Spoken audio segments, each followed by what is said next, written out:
Voice of America के Washington Studios में खुशामदीद। Programme है इंडिपेंडेंस एवेन्यू। मैं हूं मोहम्मद आतिफ। अस्सलाम वालेकुम।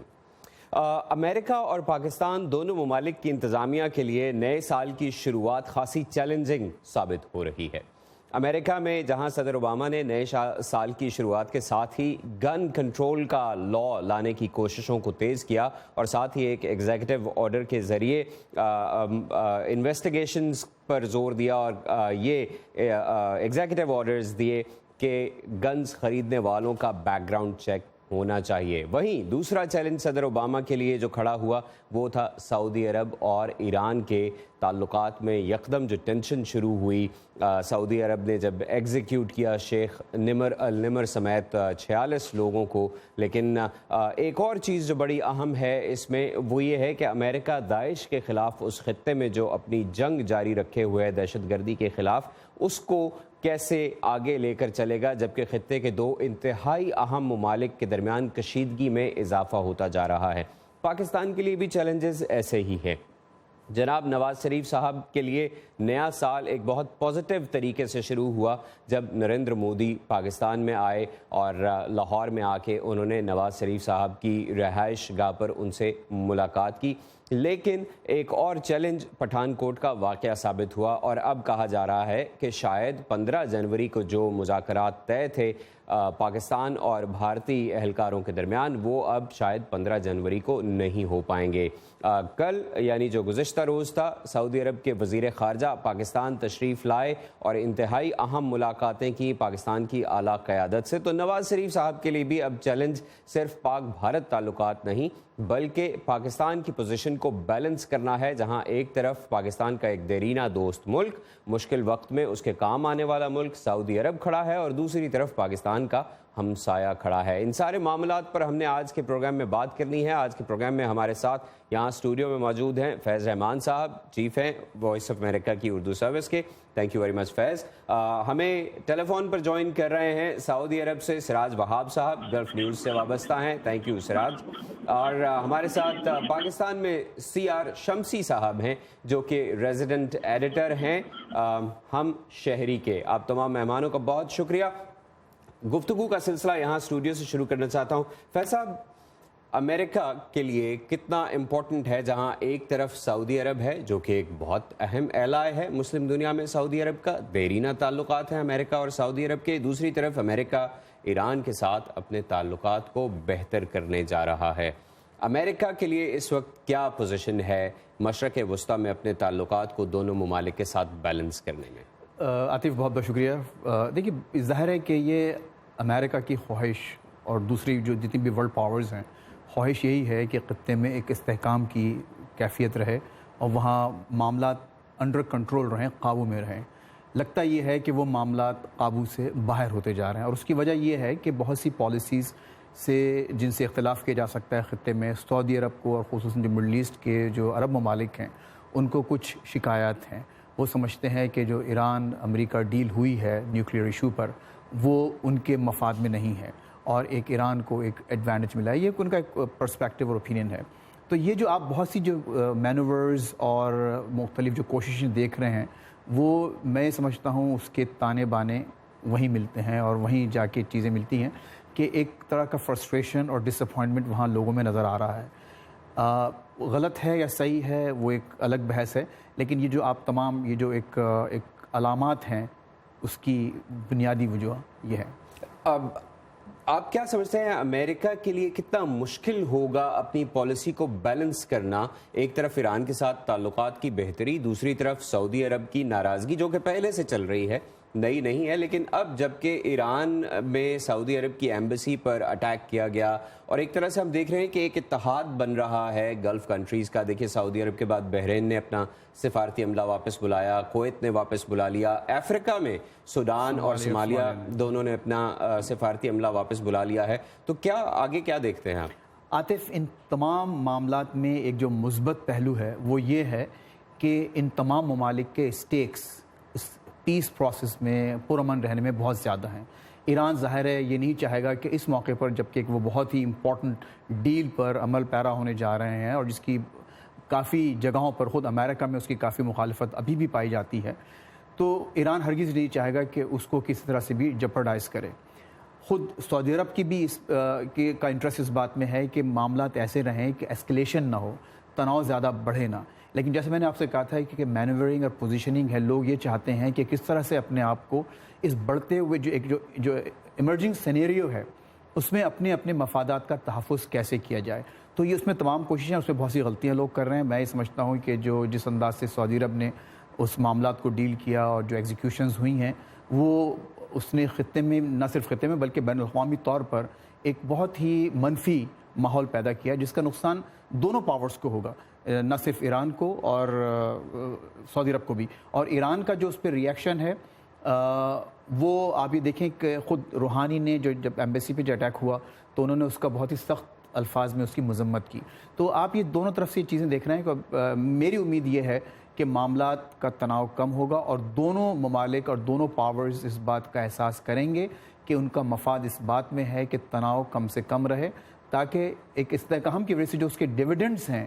ایران کی جو ڈیل ہوئی ہے امریکہ کے ساتھ, اس کے جو ڈیویڈنڈز ہیں وہ اسی صورت میں حاصل ہو سکتے ہیں جبکہ وہاں خطے میں امن کی کیفیت رہے. سراج وہاب صاحب, آپ کی طرف آتا ہوں. پہلے تو یہ فرمائیے گا کہ سعودی عرب نے تو ریئیکٹ کیا, جو کہ تہران میں اس کے سفارت خانے پر حملہ کیا گیا, لیکن یہ ذرا تفصیل سے اگر آپ ہمیں بتا سکیں کہ سعودی عرب اپنے ایلائے امریکہ کی طرف کیسے دیکھتا ہے, کیونکہ بعض حلقوں میں یہ آواز بھی اٹھائی گئی ہے کہ اس سارے معاملے میں ایک اور چیز جو بہت زیادہ پریشان کن ہے وہ ہے امریکہ کی خاموشی. سعودی عرب کیسے دیکھتا ہے اس معاملے کو؟ آپ نے بالکل ٹھیک کہا عاطف صاحب. اصل میں امریکہ کا جو اس خطے میں اس وقت جو رول ہے وہ بہت ہی پیسو رول ہے, اور وہ پیسو رول کی وجہ سے یہاں پہ تمام خلیجی ممالک میں ایک بے چینی ہے. وہ بے چینی اس لیے ہے کہ پچھلے 50-60 سالوں سے امریکہ کا ایک قسم سے ایک پیکٹ رہا ہے خلیجی ممالک کے ساتھ, اور اس پیکٹ کے تحت یہ رہا ہے کہ جو سیکیورٹی تھی اس خطے کی, وہ سیکیورٹی کرنے میں وہ امریکہ کا بہت بڑا ہاتھ رہا ہے. اور جو اکنامک سیکیورٹی تھی, یعنی جو تیل کے حساب سے جو تیل کی جو آمد و رفت یہاں پہ تھی, اس کی اسٹیبلٹی جو ہے وہ سعودی عرب اور دوسرے خلیجی ممالک کے حوالے تھی. تو ہم نے دیکھا کہ 1990s میں جو جنگ ہوئی کویت میں,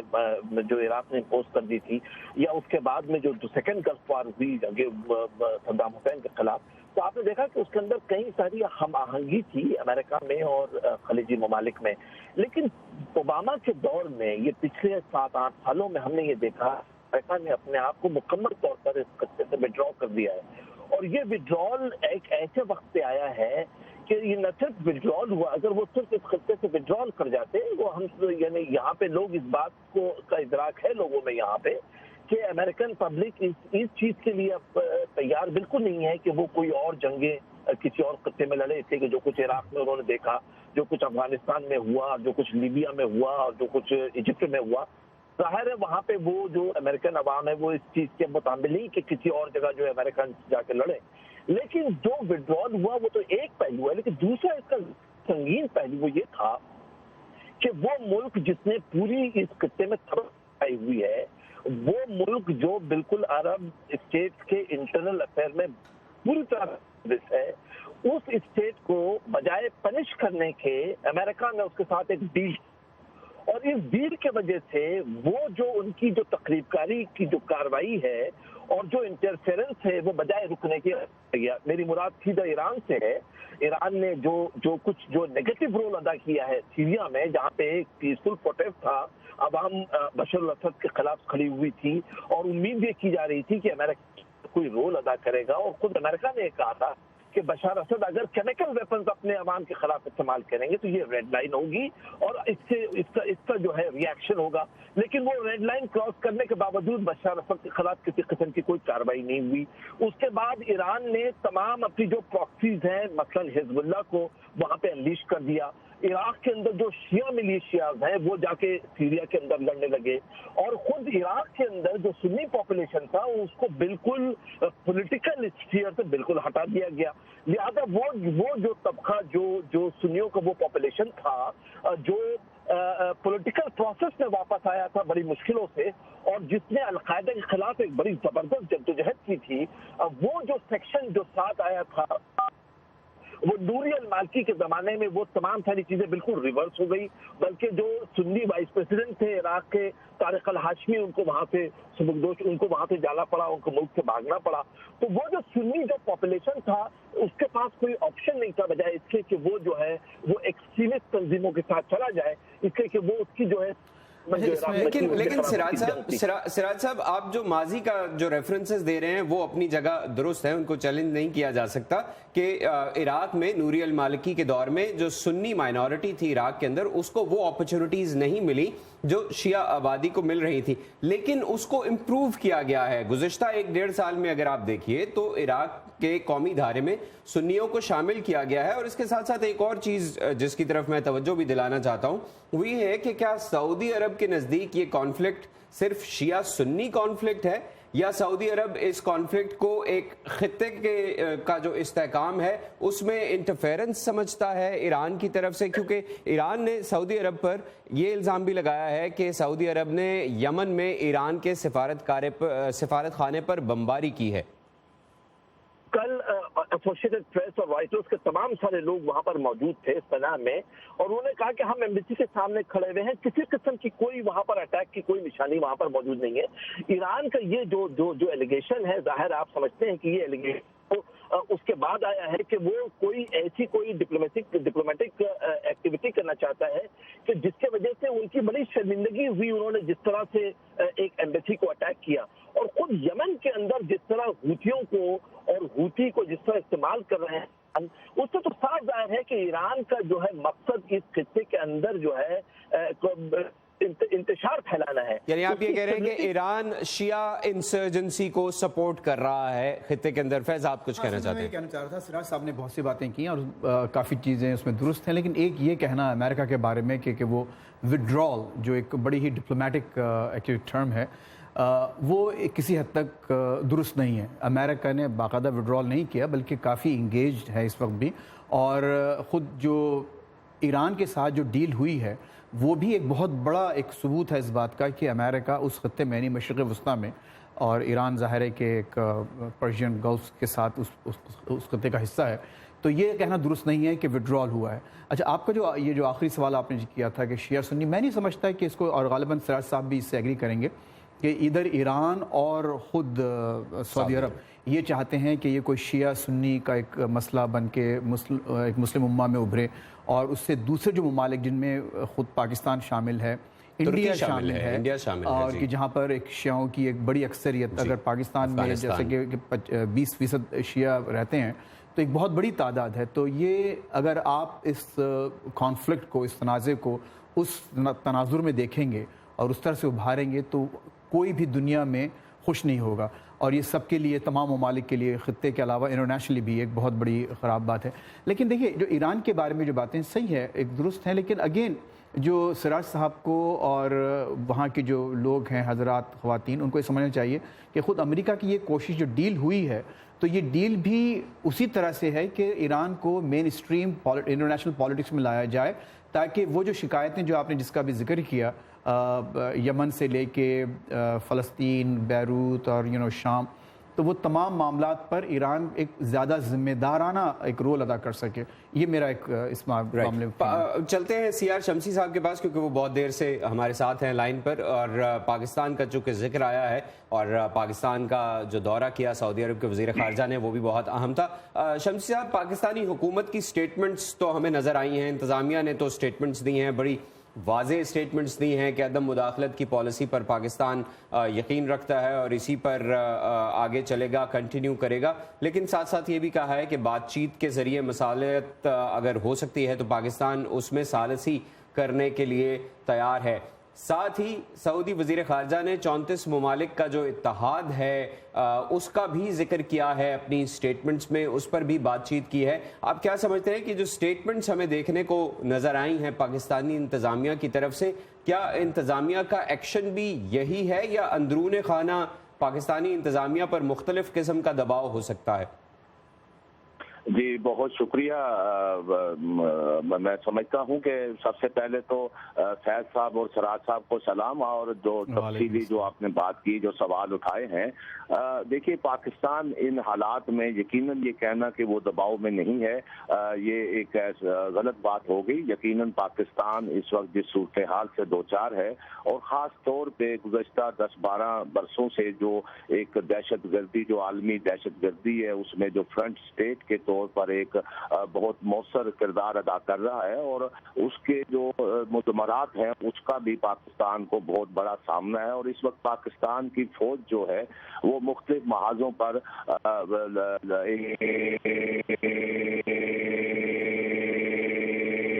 شمسی صاحب کی آواز میں کچھ پرابلم ہو رہا ہے، میرا خیال ہے کچھ لائنز میں گڑبڑ ہے۔ ہم جو ہی شمسی صاحب سے دوبارہ ہمارا رابطہ ہوتا ہے ہم ان کی طرف بڑھتے ہیں۔ کمنگ بیک ٹو یو سراج صاحب، اپریل میں OIC کا اجلاس بھی ہونا ہے، اور پاکستان سے ایک شنید یہ بھی آئی ہے کہ پاکستان یہ چاہتا ہے کہ اس اجلاس سے پہلے اس معاملے میں مزید کشیدگی نہ آئے، یعنی سعودی عرب اور ایران اپنے معاملات کو بہتر کرنے کی کوشش کریں۔ CR شمسی از بیک۔ سراج صاحب میں واپس آپ کے پاس آتا ہوں، واپس چلتے ہیں ہم اسلام آباد، جہاں سے CR شمسی صاحب ہمارے ساتھ ہیں۔ شمسی صاحب معذرت چاہتے ہیں، آپ کی لائن میں کچھ پرابلم تھا، سو آپ پلیز کنٹینیو کیجیے۔ جی میں عرض کر رہا تھا کہ ان حالات میں دو اہم ملکوں کے درمیان جو کشیدگی ہوئی ہے، اور دونوں سے پاکستان کے بہت گہرے تعلقات ہیں، خاص طور پر سعودی عرب سے جو ایک تعلقات ہے، اور اس میں دونوں ملکوں کی ایک بہت معاشی اور ایک دیر پا اور گہرے تعلقات ہیں۔ دوسری جانب ایران پاکستان کا ہمسایہ ملک ہے، اور اس کے ساتھ بھی پاکستان کے بہت اچھے خوشگوار تعلقات ہیں، اور اس میں اتار چڑھاؤ آتا رہا ہے۔ ان حالات میں یہ معاملہ اصل میں شروع ہوا یمن سے، اور یمن کے میں جب سعودی عرب اس کے اتحادیوں نے بمباری شروع کی تو اس وقت پاکستان سے فوج مانگی گئی، اور اس میں ظاہر ہے کہ پاکستان جو پہلے ہی اس طرح کی بہت ساری جنگوں میں الجھا ہوا ہے، اور اس کے پاس یہ کوئی چانس نہیں تھا، نہ کوئی یہ آپشن تھا کہ وہ کسی ایک ایسی جنگ میں جا کر الجھ جائے۔ پاکستان کے اندر اصل میں ایک بڑی سوچ ابھری ہے گزشتہ 3 دہائیوں کے تجربات کے بعد کہ پاکستان کو دوسرے ممالک کے داخلی معاملات سے دور رہنا ہوگا، اور پاکستان کے اندر عوامی سطح پر بھی اور جو پاکستان کی منتخب پارلیمنٹ ہے وہاں بھی یہ آواز بڑی طاقتور آواز بن کے ابھری ہے۔ اور عادیہ جب سعودی عرب کے وزیر خارجہ کل یہاں آئے ہیں اور انہوں نے بہت ہنگامی ملاقاتیں کی ہیں، وزیر اعظم صاحب سے کی ہے، چیف آف آرمی اسٹاف سے ملاقات ہوئی ہے، دفتر خارجہ میں ان کی بہت تفصیلی بند کمرے کی ملاقاتیں بھی ہوئی ہیں، لیکن جو سامنے بیانات آئے ہیں اس میں جو کہا گیا، جس طرح آج آپ نے بھی اشارہ کیا کہ پاکستان غیر جانب رہے گا، لیکن ہم سمجھتے ہیں کہ دباؤ بدستور سعودی عرب سے ابھی بھی ہے، اور جاتے جاتے جو وزیر خارجہ ہیں وہ 34 ممالک کا جو اتحاد ہے اس میں باضابطہ شمولیت کی پیشکش بھی کر گئے ہیں۔ لیکن اب ظاہر ہے کہ ماضی کا جو حالات ہیں، جس طرح بھی ذکر بھی ہوا تفصیل کے ساتھ، اب ایک نئی دنیا ہے، اور اس میں ہم سمجھتے ہیں کہ وقت آ گیا ہے کہ پاکستان کو بھی اور عالمی برادری، اور خاص طور پر اس وقت دنیا جو ہے امریکہ کی جانب دیکھ رہی ہے کہ اگر یہ تنازع بڑھتا ہے ایران اور سعودی عرب کے درمیان، تو مشرق وسطیٰ جو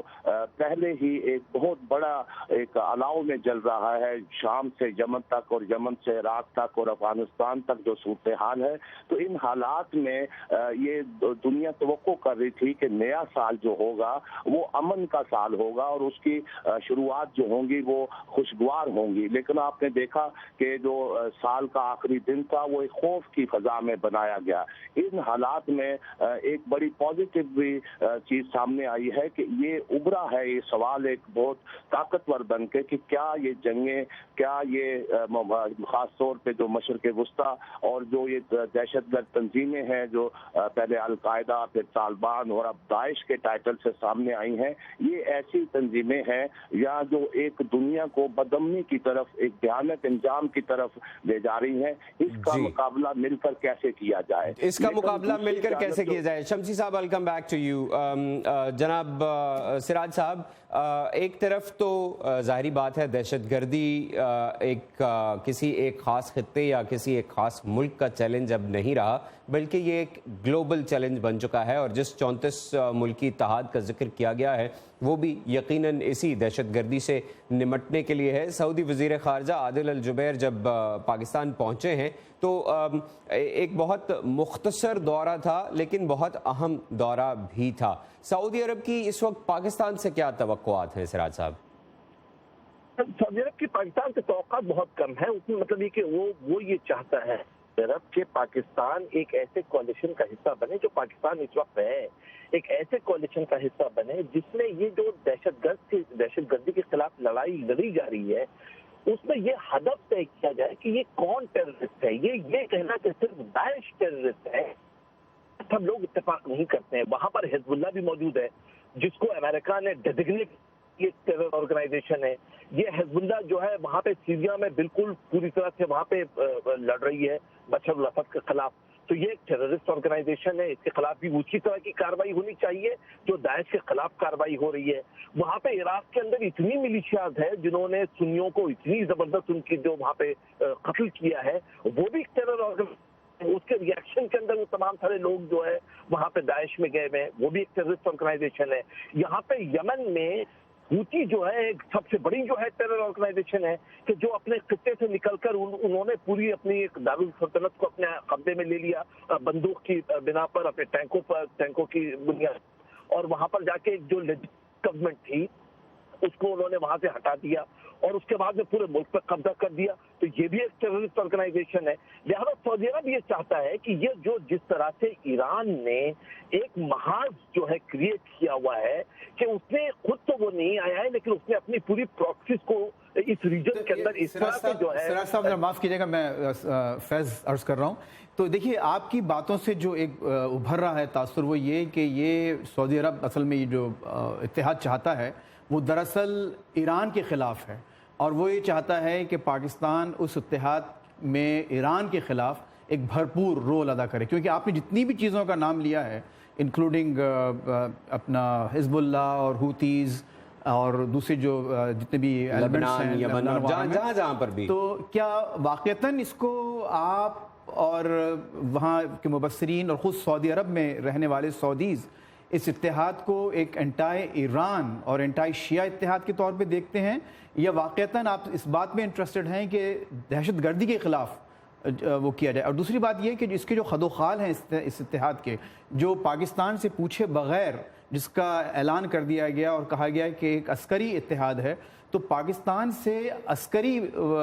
لیول پر، اس لیول پر کیا توقعات ہیں سعودی عرب کو اس اتحاد میں؟ جی، جو بھی اسلامک ممالک جو ہے اس کو اگر کہیں سے بھی کسی ہے تو وہ ٹیررزم کو جو ہے نیوٹرلائز کرنے کے اندر یہ اسلامک الائنس کام کرے گا۔ آپ یہ بدقسمتی کی بات ہے کہ جتنے ٹیررسٹ آرگنائزیشنز ہیں سوائے داعش کے تمام ایران کی جو ہے پشت پناہی میں۔ دیکھیں لیکن سراج صاحب ایران تو اس اتحاد میں شامل نہیں ہے، تو کیا ایران آپ سعودی عرب کیا یہ سمجھتا ہے کہ ایران سرکاری طور پر دہشت گردی کو فروغ دے رہا ہے؟ نہیں، اس میں سمجھنے کی بات نہیں، یہ تو بہت اعلانیہ بات ہے، اس لیے کہ حزب اللہ تو ایران کا پراکسی ہے، اس میں کیا شک و شبہات ہے؟ اس میں تو خود امریکنز نے اس کو حزب اللہ کو جو ہے ٹیررسٹ آرگنائزیشن ڈیزگنیٹ کیا، تو بہت بڑا ایک حزب اللہ کے جو ہے لیڈر کا جو ہے انہوں نے اس کو جو ہے بلیک لسٹ کیا ہے، تو یہ تو امریکنز کی اسٹیٹ ڈپارٹمنٹ کی اور CIA کی اور FBI کی یہ رپورٹ ہے کہ یہ ٹیرر آرگنائزیشن ہے اور یہ ٹیررزم کو پروموٹ کرتے ہیں حزب اللہ۔ ہوتیوں کے بارے میں جو سویلین پاپولیشن پہ اگر میزائل داغ رہے ہیں اور جنہوں نے ایک لیجیٹیمیٹ گورنمنٹ کو ایک ریک ٹیک ملیشیا جس نے ایک گورنمنٹ کو یرغمال بنا دیا ہو اور بندوق کی طاقت پر اس کو ہٹا गिरा दिया हो, तो अगर वो टेररिस्ट ऑर्गेनाइजेशन नहीं है तो फिर और टेररिस्ट ऑर्गेनाइजेशन का क्या डेफिनेशन हो ठीक सकता है, let me come to Faiz साहब। सिराज साहब, मैं आपके पास वापस आता हूँ। सिराज साहब की बातों से ये लग रहा है कि जितनी मिलिटेंसी चल रही है इस वक्त, जिसको दूसरे अल्फाज में शिया मिलिटेंसी कहा जाता है, उस सारों का जो एपिक सेंटर है वो ईरान है। वहीं से उसको सपोर्ट मिल रही है, वहीं से उसको हर किस्म की मदद मिल रही है, और सऊदी अरब इसको एक बहुत बड़ा मसला समझता है। उन्होंने जिक्र किया है हिजबुल्लाह का, इसमें कोई शक नहीं कि ये एलिगेशंस लगते हैं। आतिफ, एक इंग्लिश की एक एक्सप्रेशन है डमिंग डाउन, कि अगर आप इसको डम डाउन करें तो एक सिंपल बात ये आती है कि जी Saudis, again I am being again it's an expression, इसका मतलब ये नहीं है कि मैं किसी को ये कह रहा हूँ, लेकिन बीइंग डेविल्स एडवोकेट, कि आप ये चाहते हैं कि एक मखसूस मुल्क के ख़िलाफ़ एक बड़ा इत्तेहाद बने और तमाम रिसोर्सेज लोग और बिल्कुल खुल कर उसमें साथ दें without regards to their own sensitivities, local sensitivities. ये एक बड़ी अनफॉर्चुनेट बात है। अच्छा, अब दूसरी बात देखिए कि इस वक्त जो सही है, जैसे मैं इनसे बिल्कुल सिराज वहाब साहब से इत्तेफाक करता हूँ कि जो आउटफिट्स हैं वो हैं, उसके ताने बाने और सब कुछ वहाँ मिलते हैं, लेकिन इस वक्त जो सबसे बड़ा ख़तरा और दहशतगर्द जो तंजीम दुनिया के सामने आई है, जो कि बहुत ही इंतहाई ब्रूटैलिटी और एक जुल्म और ज़्यादती के साथ, वो दाइश है। तो दाइश तो ईरान के साथ नहीं, वो तो सऊदी अरब पे हमले करने के भी ऐलानात करती है। तो क्या आप इस वक्त जो सबसे बड़ा जो ख़तरा है, क्या आप उसमें अगर ईरान भी आपके साथ आए, कम से कम सिम्बॉलिकली अगर आप एक उम्मत मुस्लिमा को एक देखना चाहते हैं, और उम्मत मुस्लिमा का शिया एक हिस्सा है, बहुत बड़ा हिस्सा है, तो अगर आप एक सिम्बॉलिकली इराक़ को, ईरान को और दूसरे तमाम वो ममालिक जहाँ पर शिया हज़रात, ख़वातीन हज़रात की एक बड़ी तादाद पाई जाती है, उनको उसमें शामिल करें, और एक इसको एक उम्मत मुस्लिमा का एक, अगर आप वाकई इत्तेहाद बनाना चाहते हैं, तो बजाय इसको कि ईरान के ख़िलाफ़ कहने के, आप ये कहें कि ठीक है, let's fight with Daesh first. और फिर लेकिन इन मामलात को अगर फैज़ साहब ये देखा जाए कि अगर सऊदी अरब और ईरान आपस के ताल्लुकात को थोड़ा सा हमवार करने की कोशिश करें, तो यकीनन सऊदी अरब की कुछ कंडीशंस होंगी। उस पर सऊदी अरब चाहेगा कि कुछ स्टेप्स लिए जाएं ईरान की तरफ से। सबसे पहले तो यमन में जो हूतीज़ की सपोर्ट है मुबैना तौर पर, उसको रोका जाए, और उसके बाद जितनी भी शिया मिलिटेंसी उस रीजन में चल रही है उसके लिए अक्यूज़ तो ईरान को किया जाता है। तो क्या आप समझते हैं कि Iran will come on the table with these conditions? देखिए, अगेन होता यही है कि अगर एक होमलेस आदमी है, आप देखते हैं वाशिंगटन की सड़कों पर, अगर उसके पास खोने को कुछ है ही नहीं, तो आप उससे किसी भी ख़तरनाक इक़दाम की तवक्को कर सकते हैं। लेकिन एक ऐसा शख्स जिसका अपना घर बार है, अपनी फैमिली है, उसके स्टेक्स हैं किसी भी प्रोसेस में, और वो जैसे जैसे आप उन स्टेक्स को बढ़ाएंगे तो आपसे उससे किसी एक इरैशनल बिहेवियर की, एटीट्यूड की तवक्को कम से कम की जा सकती है। यही हाल, जैसे मैंने इससे पहले कहा, कि ईरान पे जो पॉलिसी बनाई गई है ओबामा एडमिनिस्ट्रेशन की, वो यही है कि किस तरह से ईरान को मज़ीद मेन स्ट्रीम में लाया जाए और उनके स्टेक्स एक इंटरनेशनल एक एरिना में इतने बढ़ा दिए जाएं कि वो किसी ख़तरनाक रोल प्ले करने से बाज रहें। तो ये एक मुस्बत मेरा ख्याल है पॉलिसी है। लेकिन साथ साथ ये भी देखना चाहिए, देखिए पाकिस्तान ने बारहा ये कहा है कि हम सऊदी अरब की इंटेग्रिटी पर जब भी हर्फ आएगा तो हम सबसे आगे खड़े होंगे। मैं समझता हूँ कि बहुत बड़ी गारंटी है पाकिस्तान की तरफ से, पाकिस्तान के सियासतदानों की तरफ से और पाकिस्तान की अफवाज की जानिब से। लेकिन अगर उससे बढ़कर पाकिस्तान की सेंसिटिविटीज़ को नज़रअंदाज करते हुए पाकिस्तान से तवक्को की जाए कि वो एक खुलकर एक ऐसे इत्तेहाद का हिस्सा बने जो कि इस वक्त तक, अब तक यही समझ में आ रहा है कि वो एक किसी एक मखसूस ग्रोह या मखसूस मुल्क के ख़िलाफ़ वो बरसरे पैकार होगा, तो ये एक बदकिस्मत बात होगी तमाम लोगों के लिए, इंक्लूडिंग सऊदी अरब। लेकिन इसके साथ साथ हमें ये भी जहन में रखना चाहिए कि अगर सऊदी अरब के हमसाए में न सिर्फ अपने अंदर बल्कि बहरीन में शिया पॉपुलेशन मौजूद है, और उस खत्ते के अंदर जहाँ जहाँ शिया पॉपुलेशन मौजूद है उसके साथ साथ इस्लामी ममालिक, जैसे तुर्क वज़ीर आज़म के ख़िलाफ़ ईरान में बयान दिया गया, और तुर्की में भी शिया आबादी मुकीम है, अफ़गानिस्तान में भी शिया आबादी का एक बहुत बड़ा चंक रहता है, उसी तरह पाकिस्तान में भी जैसे आपने भी कहा कि 20% आबादी शिया है। तो दीगर जो हमसाया ममालिक हैं, खत्ते के ममालिक हैं, उनकी सेंसिटिविटीज़ को ज़ेरे नज़र रखना होगा सऊदी अरब को कोई भी पॉलिसी बनाने से पहले। हमारे आज के प्रोग्राम का वक्त ख़त्म हो रहा है। सिराज वहाब साहब आपका बहुत शुक्रिया, सीआर शमसी साहब आपका भी बहुत शुक्रिया, फैज़ आपका भी बहुत शुक्रिया, आप हमारे प्रोग्राम में शरीक हुए। अगले हफ्ते एक नए टॉपिक के साथ आपकी खिदमत में दोबारा हाजिर होंगे। मोहम्मद आतिफ को इजाज़त दीजिए, अल्लाह हाफ़िज़।